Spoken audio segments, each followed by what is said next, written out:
नमस्कार। अगर competitive exams खासकर यूपीएससी की तैयारी की बात करें तो इंडिया के बैंकिंग स्ट्रक्चर को समझना बहुत ही जरूरी हो जाता है। तो आज हम इसी कॉम्प्लेक्स से दिखने वाले टॉपिक को एकदम आसान स्लाइड्स के जरिए लेयर बाय लेयर समझने वाले हैं। तो देखते हैं आज का हमारा सफर कैसा रहेगा। सबसे पहले हम इंडिया के बैंकिंग ब्लूप्रिंट पर नजर डालेंगे। फिर हम एक बहुत ही जरूरी बंटवारे को समझेंगे जो बैंकों को दो टीमों में बांटता है, शेड्यूल्ड और नॉन शेड्यूल्ड। उसके बाद हम मिलेंगे इकोनॉमी के पावर हाउस यानी कमर्शियल बैंकों से। फिर समझेंगे कोऑपरेटिव बैंकों का पूरा नेटवर्क और आखिर में बैंकिंग के कुछ नए और स्पेशल चेहरों से भी मिलेंगे। तो चलिए शुरू करते हैं। तो ये रहा हमारा पहला सेक्शन, इंडिया का बैंकिंग ब्लूप्रिंट। देखिए, किसी भी बड़ी बिल्डिंग को समझने से पहले उसका नक्शा देखना जरूरी होता है ना? बस इस सेक्शन में हम बिल्कुल वही करने वाले हैं। हम बैंकिंग सिस्टम के कमांड सेंटर और उसके पूरे मैप को समझेंगे ताकि आगे की चीजें एकदम क्लियर हो जाएं। तो सबसे पहला सबसे बेसिक सवाल जो मन में आता है वो ये है कि आखिर इंडिया के पूरे फाइनेंशियल सिस्टम को कंट्रोल कौन करता है। और बस यही एक सवाल हमें इस पूरे स्ट्रक्चर के टॉप पर ले जाएगा। और इसका जवाब है भारतीय रिजर्व बैंक यानी कि आरबीआई। आरबीआई एक्ट 1934 के तहत बना ये बैंक इंडिया का सेंट्रल बैंक है और सबसे बड़ी मॉनेटरी अथॉरिटी भी। आसान भाषा में कहें तो यही वो बॉस है जो पूरे बैंकिंग सिस्टम के लिए रूल्स बनाता है और सबको रेगुलेट करता है। अब ये स्लाइड देखिए, ये बहुत जरूरी है क्योंकि ये पूरे सिस्टम का एक बर्ड्स आई व्यू देती है। सबसे ऊपर कौन है? आरबीआई, जो कि एपेक्स बॉडी है। उसके नीचे आते हैं इंडिया के सारे बैंक्स। अब इन बैंकों को मोटे तौर पर दो हिस्सों में बांटा गया है, शेड्यूल्ड और नॉन शेड्यूल्ड। हम अभी जानेंगे कि इसका क्या मतलब है। और फिर शेड्यूल्ड बैंकों के अंदर आते हैं कमर्शियल और कोऑपरेटिव बैंक्स। बस यही वो स्ट्रक्चर है जो हमारी आज की पूरी चर्चा की बुनियाद है। चलिए अब अपने दूसरे सेक्शन पर चलते हैं, शेड्यूल्ड बनाम नॉन शेड्यूल्ड का बंटवारा।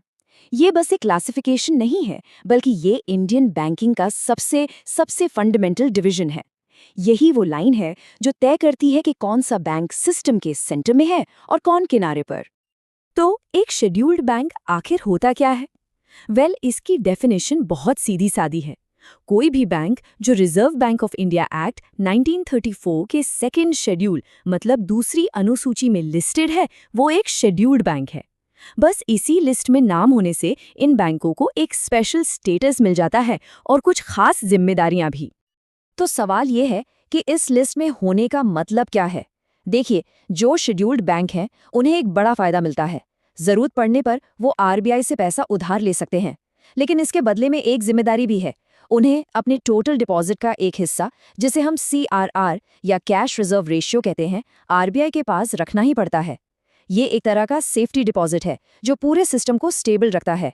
अब दूसरी तरफ जो नॉन शेड्यूल्ड बैंक है उन पर ऐसी कोई शर्त नहीं है, लेकिन फिर उन्हें नॉर्मल हालात में आरबीआई से मदद भी नहीं मिलती। और ये आंकड़ा देखिए, ये इस डिवीजन की अहमियत बताता है। इंडिया में जितना भी बैंकिंग का लेन देन होता है उसका 99% से भी ज्यादा हिस्सा सिर्फ और सिर्फ शेड्यूल्ड बैंकों के जरिए होता है। मतलब साफ है, इकोनॉमी का पूरा खेल इन्हीं के आसपास घूमता है। लीजिए, अब हम आ गए हैं अपने तीसरे सेक्शन पर, कमर्शियल बैंकों से मुलाकात। इन्हें इंडियन इकोनॉमी का पावर हाउस कहा जाता है। और क्यों कहा जाता है? क्योंकि इनका एक सीधा सा मकसद होता है प्रॉफिट कमाना। कमर्शियल बैंकों की दुनिया में सबसे पहले और सबसे बड़े खिलाड़ी हैं पब्लिक सेक्टर बैंक्स, जिन्हें हम सब पीएसबीज के नाम से जानते हैं। इनकी सबसे बड़ी पहचान ये है कि इनमें 50% से ज्यादा की हिस्सेदारी सरकार की होती है। इसीलिए तो इन्हें नेशनलाइज्ड बैंक भी कहते हैं। स्टेट बैंक ऑफ इंडिया यानी एसबीआई और पंजाब नेशनल बैंक यानी पीएनबी इसके सबसे जाने माने एग्जाम्पल्स हैं। और सरकारी होने का मतलब है कि प्रॉफिट तो कमाना है, लेकिन साथ ही सोशल वेलफेयर के गोल्स भी पूरे करने हैं। पीएसबीज के ठीक बाद अगली कैटेगरी आती है प्राइवेट सेक्टर बैंकों की। और जैसा कि नाम से ही जाहिर है, इनका मालिकाना हक सरकार के पास नहीं बल्कि प्राइवेट लोगों के हाथों में होता है। इन बैंकों में जो मेजॉरिटी स्टेक होता है वो प्राइवेट शेयर होल्डर्स का होता है। HDFC bank, ICICI bank, axis bank, ये सब इसी कैटेगरी के बड़े नाम हैं। इनका मेन फोकस प्रॉफिट और नई नई टेक्नोलॉजी पर होता है, जिससे बैंकिंग सेक्टर में कंपटीशन और इनोवेशन दोनों बढ़ते हैं। और कमर्शियल बैंकों की तीसरी और आखिरी सब कैटेगरी है फॉरेन बैंक। ये वो इंटरनेशनल प्लेयर्स हैं जिनका हेडक्वार्टर तो इंडिया से बाहर है, लेकिन वो हमारी इकोनॉमी में एक इम्पोर्टेंट रोल निभाते हैं। ये बैंक किसी और देश में रजिस्टर्ड होते हैं और इनका हेडक्वार्टर भी वहीं होता है, लेकिन ये इंडिया में अपनी ब्रांचेस के जरिए काम करते हैं। HSBC, सिटी बैंक और स्टैंडर्ड चार्टर्ड बैंक इसके कुछ बहुत फेमस उदाहरण हैं। ये अपने साथ ग्लोबल बैंकिंग के बेस्ट प्रैक्टिसेस लेकर आते हैं। ये चार्ट इंडिया के कमर्शियल बैंकिंग सीन की एक तस्वीर दिखाता है। अब यहाँ एक मज़ेदार बात है, गिनती में भले ही पब्लिक सेक्टर बैंक कम लगें, लेकिन साइज और पहुंच के मामले में वो बहुत बड़े हैं। वहीं दूसरी तरफ प्राइवेट और फॉरेन बैंकों की संख्या कहीं ज्यादा है, जो दिखाता है कि बैंकिंग सेक्टर में कंपटीशन कितना बढ़ गया है। चलिए अब चलते हैं अपने चौथे सेक्शन पर, कोऑपरेटिव बैंकिंग का जाल। ये बैंक कमर्शियल बैंकों से बिल्कुल अलग हैं। पता है क्यों? क्योंकि इनका मेन मकसद प्रॉफिट कमाना नहीं, बल्कि अपने मेंबर्स और अपनी कम्युनिटी की सेवा करना है। ये कोऑपरेशन के सिद्धांत पर काम करते हैं। खास तौर पर ग्रामीण इलाकों में कोऑपरेटिव बैंकिंग का एक 3 टियर स्ट्रक्चर होता है। सबसे ऊपर स्टेट लेवल पर होते हैं स्टेट कोऑपरेटिव बैंक, उनके नीचे डिस्ट्रिक्ट लेवल पर होते हैं सेंट्रल या डिस्ट्रिक्ट कोऑपरेटिव बैंक, और सबसे नीचे यानी गांव के लेवल पर काम करती हैं प्राइमरी एग्रीकल्चरल क्रेडिट सोसाइटीज। ये पिरामिड जैसा स्ट्रक्चर ये पक्का करता है कि बैंकिंग की सुविधा गांव-गांव तक पहुंचे। और अब हम आ गए हैं अपने आखिरी सेक्शन पर, स्पेशलाइज्ड और मॉडर्न बैंक।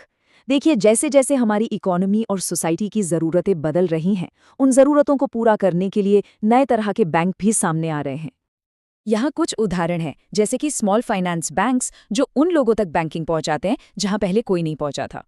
फिर है पेमेंट्स बैंक्स जो डिपॉजिट लेने और पैसे भेजने जैसी लिमिटेड सर्विस तो देते हैं, लेकिन लोन नहीं दे सकते। और आखिर में है डेवलपमेंट बैंक्स जैसे नाबार्ड और सिडबी, जिनका काम इंडस्ट्री और एग्रीकल्चर के विकास के लिए लंबे समय का लोन देना है। तो इस पूरे स्ट्रक्चर को समझने के बाद अब एक सवाल पर सोचना तो बनता है कि जैसे जैसे डिजिटल पेमेंट्स फाइनेंस की दुनिया को पूरी तरह बदल रहा है, इस पूरे बैंकिंग स्ट्रक्चर के किस हिस्से को सबसे बड़े बदलाव का सामना करना पड़ेगा? इस पर जरूर सोचिएगा।